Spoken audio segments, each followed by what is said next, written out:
Telugu digital media network లో political కేటగిరీలో #1 కేవలం 72 గంటల్లో 1,50,00,000 వ్యూస్ పైగా పాపులర్ టీవీ నెట్వర్క్. ఈ సవాల్ కాపు నేత మాజీ మంత్రి ముద్రగడ పద్మనాభం నుంచి వచ్చింది.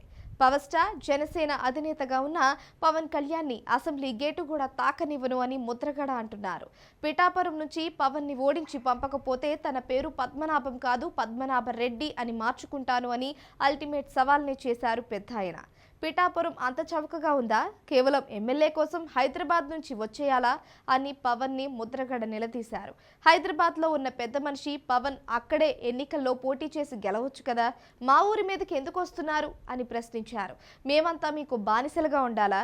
మీకేం ఊడిగం చెయ్యాలా? మీరేంటి ఎక్కువ అని ప్రశ్నించారు. ఏ విషయం మీద సరైన రాజకీయ అవగాహన లేని పవన్ చంద్రబాబు పల్లకి మోస్తూ తనను తిట్టడం ఏంటి అని ప్రశ్నించారు. అసలు పవన్ కేం తెలుసు అని రాజకీయాలు చేస్తున్నారు అని సూటిగా ప్రశ్నించారు. పవన్ కళ్యాణ్ అన్న వ్యక్తిది ఏ ఊరు, ఏ మండలం, ఏ జిల్లా అంటూ పుట్టు పూర్వోత్తరాలనే ముద్రగడ ప్రశ్నించారు. తనను నానా మాటలు అంటున్న పవన్ కాపు ఉద్యమ సమయంలో చంద్రబాబు నానా హింస తన కుటుంబాన్ని పెడుతూ ఉంటే ఎక్కడ ఉన్నారు అని ముద్రగడ నిలదీశారు.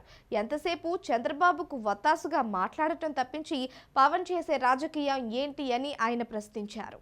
పవన్ కళ్యాణ్ ముఖానికి రంగులేసుకొని అబద్ధాలు అవగాహన లేని మాటలు మాట్లాడితే తాము వింటూ తింటూ పడి ఉండాలా అని ముద్రగడ అంటున్నారు. పిఠాపురంలో ఎలా పవన్ గెలుస్తారో చూస్తామని ఆయన బిగ్ ఛాలెంజ్ చేశారు.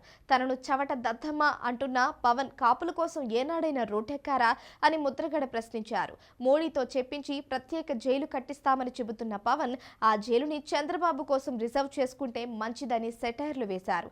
జగన్ తాను కాపు రిజర్వేషన్లు ఇవ్వను అన్నారు కాబట్టి నోరు మూసుకొని కూర్చున్నాను అని ఆయన హాట్ కామెంట్స్ చేశారు. చంద్రబాబు ఇస్తామని చెప్పారు, ఎన్నికల మేనిఫెస్టోలో కూడా పెట్టారు కాబట్టి నిలదీశామని అన్నారు.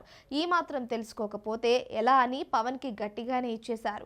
వైసీపీ ఎమ్మెల్యేల మీద నిందలు వేస్తున్నారని, గంజాయి బ్లేడ్ బ్యాచ్ అని జక్కంపూడి రాజాను అంటున్నారని, నిజానికి ఆ బ్యాచ్ ని నాయకత్వం వహించి ఉంటారు పవన్ కాబట్టే ఆయనకు అన్ని విషయాల మీద అవగాహన ఉందేమో అని ఎద్దేవా చేశారు.